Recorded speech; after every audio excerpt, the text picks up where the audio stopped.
Hello, and welcome to the 5th episode of If Women Were Meant to Fly, the Sky Would Be Pink, The Gambler. I'm Enid O'Toole. This episode, I will be facing down the temptation to fly under the famous Golden Gate Bridge in San Francisco, something few people have done successfully, but it's always a temptation. I turn down offers of money for dodgy flights, fly to Las Vegas for the weekend, and as my mental health journey continues, I venture to Los Angeles with friends to explore my independence.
As I reached the midpoint in my training, I was beginning to understand the gravity of what I'd taken on.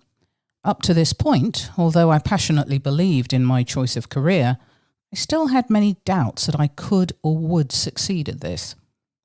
A lot of this, I realised, was coming from my lack of ability to come to terms with the trauma I had suffered as a child. If someone keeps telling you throughout your childhood, particularly from a very, very young age, that you are worthless, stupid, and a failure, you tend to begin to believe it. And not only that, you live your life that way. In a strange way, it was easier to believe that I was deficient than that my father was abusive and incapable of loving me. I had progressed through school, not knowing what I wanted to get out of it and not thinking that I was clever enough to achieve. The funny thing was that although there were key points in my life where I clearly proved to myself that I could do this, I would often turn it on its head and accept it as a fluke. If something went badly, it was disappointing, but in line with my self-image anyway. If something went well, it must be luck. Self-sabotage played a big role, not only in my professional life, but also my friendships. I had the classic, why would anyone want to be friends with me? My out-there counselling was helping though, and I was gradually being helped to work through my issues. The student community at ATI was growing, and I was being tasked with many more areas of responsibility in addition to my training. Student liaison, running errands, and sorting new students out as well. This was a good development, as it assisted me in forging new relationships with people around me. Other people seemed to see me as a buoyant woman who liked to help people reach their goals, and I was trying to do just that through keeping homesick students focused and happy, as well as achieving. And funnily enough, this was reminiscent of my role in boarding school. I remember whilst I was in Form 4, we had 2 sisters arrive at school from Kenya. They seemed to have been thrown in at the deep end with no support from a family that was so far away. They were placed in Alfred House, which was my house whilst I was boarding. They were very different. Edith was the more aggressive of the two and gave the impression that she was in charge. Caroline was more demure and gentle, but they worked well together and supported each other in addition to the sibling rivalry that was normal. I was tasked with making sure that they settled in as well as could be expected, as they were beginning their English school experience in the middle of a term. They were gorgeous, curvy girls, which is wonderfully celebrated in African cultures, but not so much here in those days, and this added to their huge, fun personalities. They were conscious of this and always on alert for any negative comments, of which there were a few. And as I got to know them, we became a formidable team of 3, educating anyone who failed to understand that we were a close-knit trio and looked out for each other. They became much loved in their own right, and I will always be grateful for the opportunity to be their friend. And so, like I had with Edith and Caroline, I supported the foreign students who, in many ways, were under a lot more pressure than I was. They were fully sponsored by governments or businesses and had to achieve their goals come hell or high water, whilst I would only have myself to answer to if I failed. America held so much promise in the early days of my training. Sometimes I couldn't believe I was really there doing this. I had a responsibility of great magnitude in my mind. It wasn't like learning as I had known it. It was so much more than that. When you're in control of an airplane, you can feel both exhilarated and petrified when it dawns on you that you have the power of life or death in your hands, and not only your own. My instrument rating was one of the number of hiccups in the road to being a professional, and although I was determined, I struggled to stay ahead of the curve. Looking back, this was on me. I realised that I might resemble a Jekyll and Hyde character in my approach to life in general and flying in particular. Some days I was on it, other days I caved to the self-doubt. I knew what I was doing, I was just powerless to stop it. Many times I thought it would never happen, but once I had taken my instrument rating exam and passed it, I was to all intents and purposes a fully qualified commercial pilot, an achievement I couldn't quite believe. In fact, I had to take a weekend in Las Vegas just to let it sink in. Well, you have to, don't you? I'd never been, and it was an excuse to celebrate in style, and I'd always wanted to experience the feeling of being a gambler.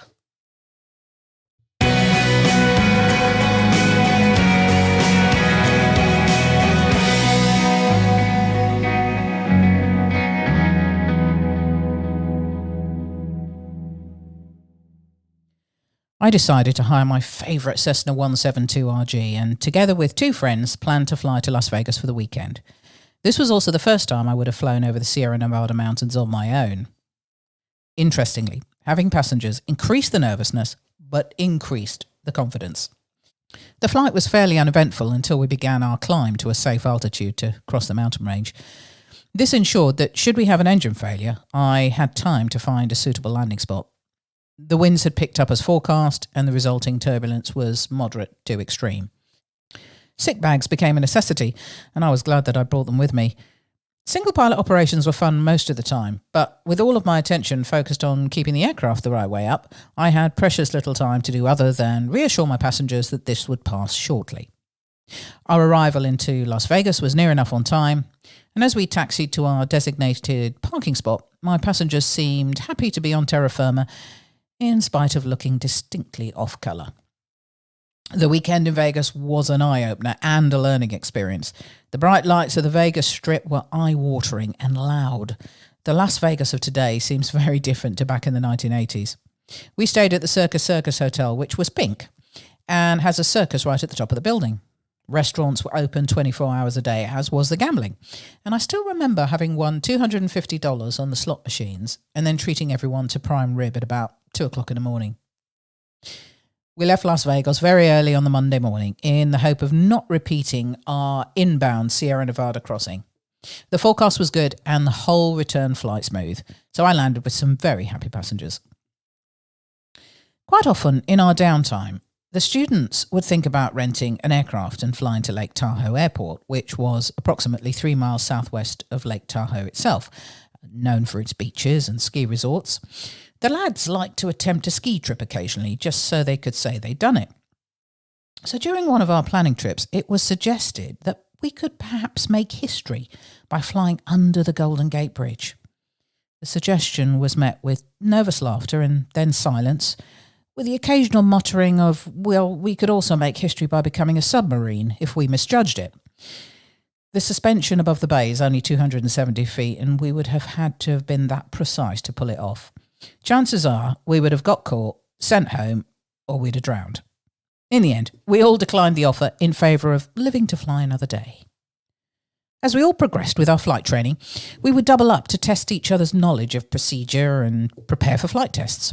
Most of our aerobatic training was undertaken along the coast just south of Half Moon Bay Airport. We'd climb up to height and practice spins, which were part of our training. They were not a favourite manoeuvre, but they had to be practiced to show that you could recover from them. Spins were an aggravated stall, so where you lost lift on the wings, and then it was followed by a corkscrew downward path, nose first. All private pilots had been exposed to them by an instructor in the early days of their flying program, to make sure they recognised if one were to occur unexpectedly from something they had attempted to do. I absolutely love this manoeuvre, said no one ever.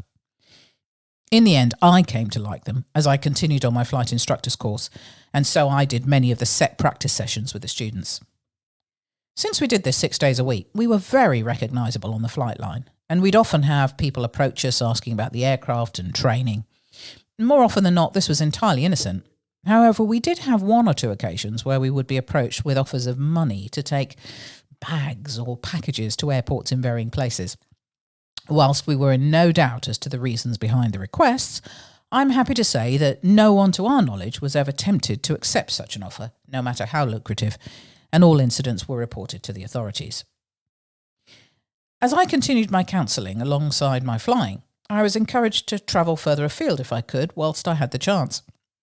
My counsellor's aim was to encourage me to grow my confidence gradually, and it seemed like a great idea, but I was just a little bit apprehensive to stray from what I now knew really well, even though I did just that while I was flying. One of my newest friends was a student in LA and often encouraged me to come down to Santa Monica to see her and meet her university friends.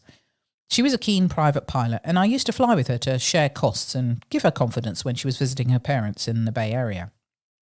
After a lot of coaxing, I finally decided to spread my wings and hopped on a PSA flight down to LA.